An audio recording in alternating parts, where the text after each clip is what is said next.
Since this is the last speech that I will give as president, I think it's fitting to leave one final thought, an observation about a country which I love. It was stated best in a letter I received not long ago. A man wrote me and said, "You can go to live in France, but you cannot become a Frenchman.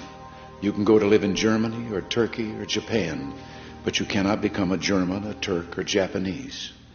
But anyone from any corner of the earth can come to live in America and become an American." Yes, the torch of Lady Liberty symbolizes our freedom and represents our heritage, the compact with our parents, our grandparents, and our ancestors.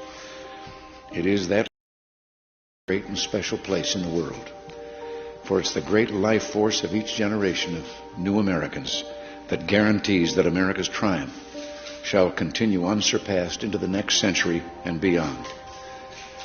Other countries may seek to compete with us, but in one vital area, as a beacon of freedom and opportunity that draws the people of the world, no country on earth comes close. This, I believe, is one of the most important sources of America's greatness. We lead the world because, unique among nations, we draw our people, our strength, from every country and every corner of the world. And by doing so, we continuously renew and enrich our nation. While other countries cling to the stale past, here in America we breathe life into dreams, we create the future, and the world follows us into tomorrow. Thanks to each wave of new arrivals to this land of opportunity, we're a nation forever young, forever bursting with energy and new ideas, and always on the cutting edge, always leading the world to the next frontier. This quality is vital to our future as a nation. If we ever closed the door to new Americans, our leadership in the world would soon be lost. A number of years ago, an American student traveling in Europe took an East German ship across the Baltic Sea. One of the ship's crew members from East Germany, a man in his 60s, struck up a conversation with the American student. After a while, the student asked the man how he had learned such good English, and the man explained that he had once lived in America. He said that for over a year he'd worked as a farmer in Oklahoma and California, that he'd planted tomatoes and picked ripe melons. It was, the man said, the happiest time of his life. Well, the student, who'd seen the awful conditions behind the Iron Curtain, blurted out the question, "Well, why did you ever leave?" "I had to," he said. "The war ended." The man had been in America as a German prisoner of war. Now, I don't tell this story to make the case for former POWs.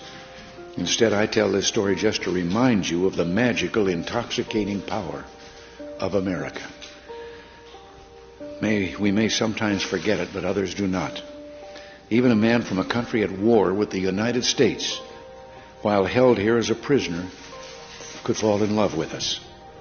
Those who become American citizens love this country even more. And that's why the Statue of Liberty lifts her lamp to welcome them to the golden door. It is bold men and women yearning for freedom and opportunity who leave their homelands and come to a new country to start their lives over. They believe in the American dream, and over they make it come true for themselves, for their children, and for others. They give more than they receive, they labor and succeed, and often they are entrepreneurs. But their greatest contribution is more than economic, because they understand in a special way how glorious it is to be an American.